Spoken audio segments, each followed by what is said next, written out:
안녕하세요. 이현재입니다. 5060 세대의 선풍적인 인기를 끌고 있는 유병자 실손보험에 대해 파헤쳐 보도록 하겠습니다. 먼저 유병자 실손의료보험이란 무엇일까요? 아마 실손의료보험에 대해선 잘 알고 계시죠?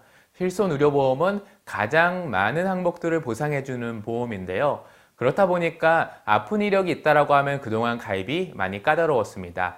이 유병자 실손의료보험은 암기왕력자도, 협심증 기왕력자도 혹은 투약 중에 있더라도 병력 관련해서 세 가지 질문에만 통과하면 가입 가능한 게 바로 유병자 실손 의료보험인데요. 그렇다고 하면 세 가지 질문에 대해서 살펴보도록 할게요. 먼저 3개월 이내에 입원, 수술, 추가 검사 필요 소견, 치료 여부를 확인하게 되고요. 2년 이내의 경우에는 입원, 수술, 계속해서 7일 이상 치료 여부를 확인하게 됩니다.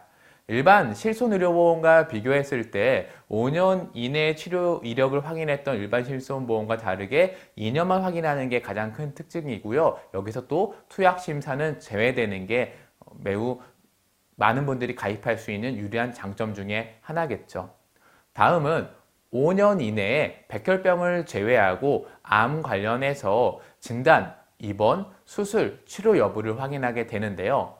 기존에 있던 일반 심사에서는 5년 이내에 중대질병을 10개 봤던 것 반면에 이 유병자 실손의료보험은 한 개인 암만 보는 게 가장 큰 특징입니다.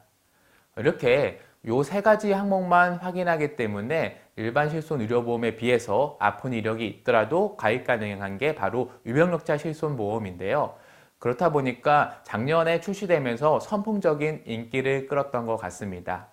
2018년 4월에 출시한 이후로 2019년 1월까지 누적 가입자 수는 26만 8천 건이나 된다고 하는데요. 생명보험에서 4만 7천 명이, 손해보험에서 22만 1천 명이 가입하게 되었습니다.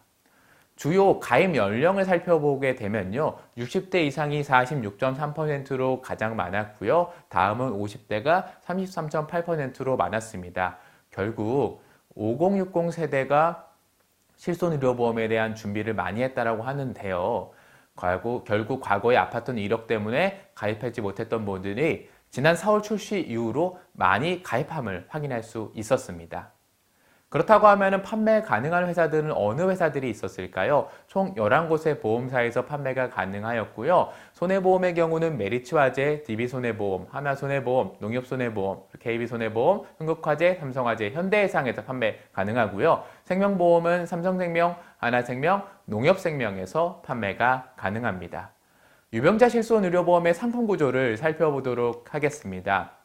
일반 실손의료보험에 있는 비급여 세계 특약을 보장해주지 않는 게 유병자 실손의료보험인데요. 이 세계 특약을 한번 살펴보면 첫 번째, 도수치료, 체외충격파, 증식치료 특약이 빠져 있습니다. 두 번째, 비급여 주사제가 빠져 있고요. 세 번째, 비급여 MRI 특약이 제외되어 있습니다.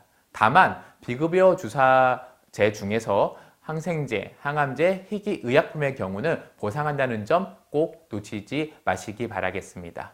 보험료는 1년 단위로 갱신이 되고요. 재가입 주기는 3년입니다.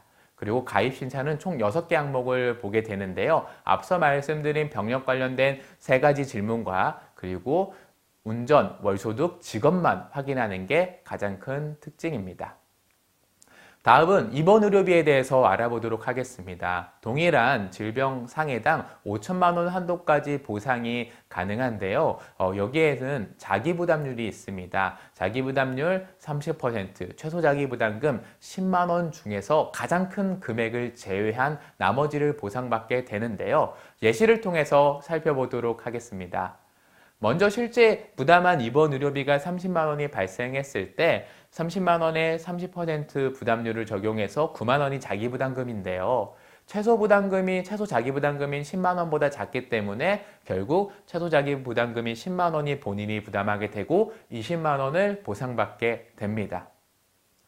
혹은 30만 원보다 더 많이 나올 수도 있겠죠. 만약에 부담한 의료비가 100만 원이 나왔다라고 가정을 해보도록 하겠습니다. 100만 원의 30%는 30만 원이겠죠. 30만 원은 최소 자기부담금보다 10만 원보다 크기 때문에 본인은 30만 원을 부담하게 되고요. 100만 원에서 본인 부담금을 제외한 나머지 70만 원을 보험사에서 보상받게 됩니다.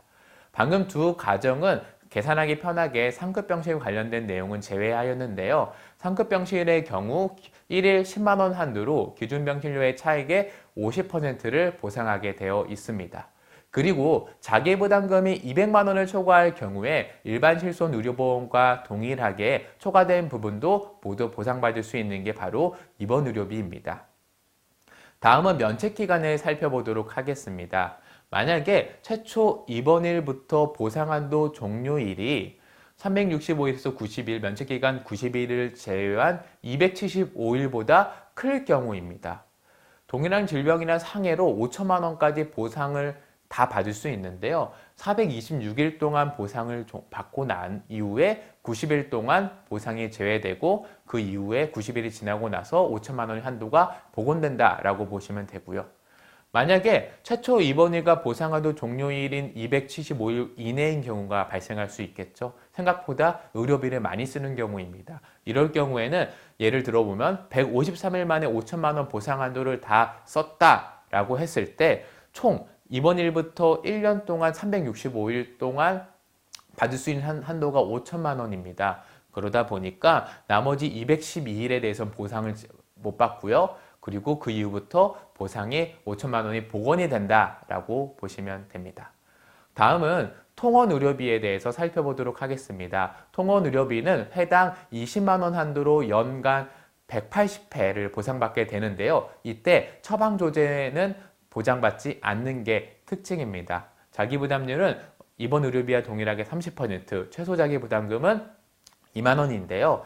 자기부담률과 최소 자기부담금 중에서 가장 큰 금액을 제외한 나머지 통원 의료비를 보상받게 될 수 있습니다. 예시를 통해서 살펴보도록 하겠습니다. 실제 부담한 통원 의료비가 6만 원일 경우입니다. 당연히 이 6만 원에는 약값은 포함된 게 아니겠죠. 6만 원일 경우 30%인 18,000원이 자기부담금인데요. 최소 자기부담금인 2만 원보다 작기 때문에 본인이 2만 원을 부담하고 4만 원을 보상받게 되는 거죠. 만약에 실제 부담한 통원 의료비가 50만 원일 경우는 어떨까요? 50만 원의 30%인 15만 원이 자기부담금이고요. 2만 원인 최소 자기부담금보다 크기 때문에 15만 원을 본인이 부담하게 됩니다. 그렇다고 하면 나머지 35만 원을 보험사에서 보장해 주느냐? 결코 아니죠. 해당 20만 원 한도이기 때문에 35만 원 중에서 딱 20만 원까지만 보상을 받을 수 있는 게 바로 통원 의료비입니다. 다음은 통원 의료비의 보상 기간을 예시를 들어드리도록 하겠습니다. 통원에서 치료를 받던 중에 보험 기간이 끝나더라도 그 계속 중인 치료에 대해서는 보상을 해주는데요. 결국 180일 이내에 90회 한도로 추가로 더 보상한다는 점, 이 점 놓치지 마시고 만약에 보상받을 일이 있다고 하면은 꼭 청구하셨으면 좋겠습니다. 반드시 필요한 실손 의료보험, 아파서 가입하지 못한 분들이 있다고 하면은 꼭 주변에 가까운 보시님들, 설계사님들 만나서 꼭 가입을 하시기 바라겠습니다. 시청해 주셔서 고맙습니다.